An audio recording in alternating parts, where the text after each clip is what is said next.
দেখো আজকে লাঞ্চে থালিতে পুরো নিরামিষ থালি নিয়ে চলে এসেছি। গরম গরম ভাত আছে, পাঁপড় তো থাকবেই আমার নিরামিষের দিনে। এখানে হচ্ছে মুগ ডাল ধনেপাতা দিয়ে, আর হচ্ছে দেখেছো দেখেছো ডিস্টার্ব করে দিয়েছো। এখানে হচ্ছে আলু সোয়াবিন পেঁপে দিয়ে করা হয়েছে, আর এখানে হচ্ছে ঝিঙে কুমড়ো আর কি আছে আলু আলু আর আর ছোলা। ছোলা।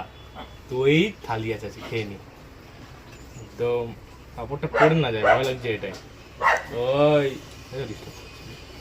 খেতে বসলে এরকম করে। কে জানে কাকে দেখেছে। হ্যাঁ, অচেনা কাউকে দেখেছে মনে হয়।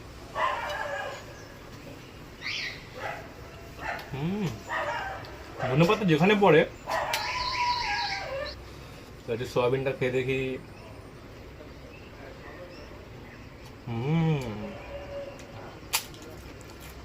সবকিছুর সাথে পাঁপড় তো যাবে, পাঁপড় যাবে। নিরামিষের দিন হয় ওনার পকোড়া লাগবে, নালে পাঁপড় লাগবে, একটু কিছু ভাজা একটা পোড়া না লাগবে। হলে ভালো লাগে বল? হ্যাঁ হ্যাঁ। একটু এটা খেয়ে দেখি নিরামিষ তরকারিটা আর পাঁপড়। যা খাচ্ছে তার সাথে পাঁপড় খাচ্ছে।